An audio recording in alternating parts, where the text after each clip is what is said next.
Bien for the win. Actually, Patricia, I'm dedicating this poem to a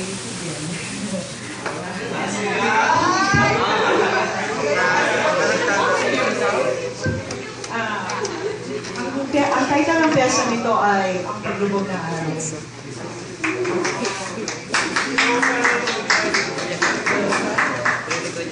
Nung bata pa ako, sa tuwing lalabas kami ng nanay para mamasyal, lagi niyang binibilin sa akin na wag akong makipag-usap o sumama sa hindi ko kakilala.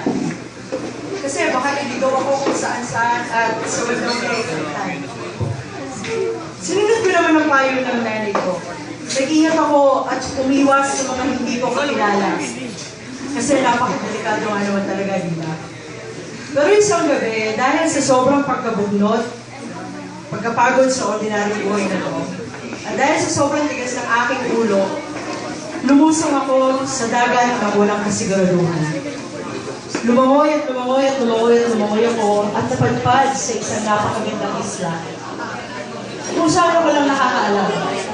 Nagustuhan ko itong lugar na to na pamahal ako. Para magang naging pangalawang tahanan ko na ito. Parang ang sarap sa pakiramdam na sa wakas, natagpuan ko na kung ang lugar kung saan ako nararapat. Kahit nag-iisa, ayos lang. Kasi dito, tahimik, payapa, masaya. Pero hindi nagtagal, may dumating na hindi ko kakilala. At ako'y naalarma. Pagkabiglang takot, ang una ko nadama. Natakot akong kausapin siya dahil sabi nga ng nanay ko at paulit-ulit kong sinasabi sa isip ko na wag akong makikipag-usap sa hindi ko kakilala. Kasi baka iligaw ako kung saan-saan at sa bandang huli saktan. Pero nilapitan niya ako at tinanong kung anong gusto namin pag-usapan. Ni hindi man lang niya tinanong ang pangalan ko, ni hindi man lang niya tinanong kung bakit naroon ako, ni hindi man lang niya tinanong kung saan ako nakatira. Ni walang bakas ng pagtataka sa kanyang mukha kung bakit ako'y nag-iisa. Wala akong nagawa kundi tanggapin ang imbitasyon mo para na mag-usap tayo. Umupo tayo sa pampang na dalampasigan. Nagsimula ka na magkwento tungkol sa buhay mo habang pareho tayo nakatingin sa buwan sa mga bituin sa kalawakan. Anong gabing yon, hinubad natin ang pagkatao ng isa't isa. Nang hindi dumadampi ang balat mo sa balat ko at ang balat ko sa balat mo. Naging hubad tayo sa sarili nating mga ideya at mga konsepto tungkol sa buhay at mundo. Tinanong kita kung anong mas paborito mo sa dalawa, pagsikat o paglubog ng araw. Sabi mo, paglubog ng araw. At ipinaliwanag ko naman kung bakit. Nakakatawa dahil pareho tayo ng paliwanag. Pero nakakatakot. Dahil kung gaano ko kamahal ang paglubog ng araw, ay siya rin naman magsisimula ng lumalalim na pag-ibig ko sa iyo.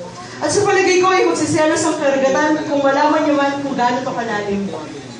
Mahal kita gaya ng pagmamahal ko sa paglubog ng araw. Mahal ko ang paglubog ng araw kung paano ito lumubog sa dating hapon nang hindi nagnanais na dagdagan ang tingkad ng kulay sa sinag sa kaliwaman o sa kanan.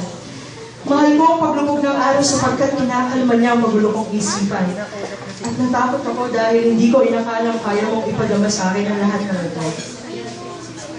Pero mas nakakatakot dahil katulad ng paglubog na araw ay baka matapos din ang lahat ng ito. Pero isinintabi ko lang ang lahat ng iyon. Binuon ko ang mga takot at pangamba sa ilalim ng buhangin kasama ng pagmamahal ko sa iyo. Kasi hindi mo pwedeng makita ito. Dahil baka mabigla at matakot at iwan ako. Kaya hinayaan ko ang sarili ko na maging masaya sa piling ko. Sa bawat araw na kasama kita, ang mga gabi ay kulang kapag ikaw ang mausap sinta. Pareho tayong naligaw sa pag-ibig nating dalawa nang hindi nalalaman ng pag-ibig na pala ang ating ipinapadama. Tanga mahal kita. At dito, napagtanto ko na tayo'y para sa isa't isa talaga. Sapagkat minsan may nakapagsabi na kung magtagpo man ng dalawang kaluluwa sa isang tagong lugar, ay siguradong sila ang nakatadhana. Dito sa mundong puno ng walang kasiguraduhan. At ikaw ang naging mundo ko nang hindi mo nalalaman. Pero isang araw, nagbungkal tayo ng buhangin sa dalampasigan para gumawa ng kastil ng buhangin. At aksidente mong nabungkal ang pag-ibig ko sa iyo.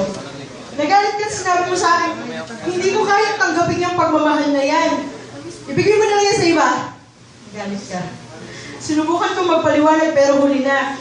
Natakot ka nang makita mo kung gaano kalalim at kalaki ang pagmamahal ko sa iyo, kaya umalis ka na. Kasabay ng paglisan mo ang pagbuho ng mundo ko. Hindi ko maintindihan kung bakit. Hindi ko din inakala na ganito magiging kasakit.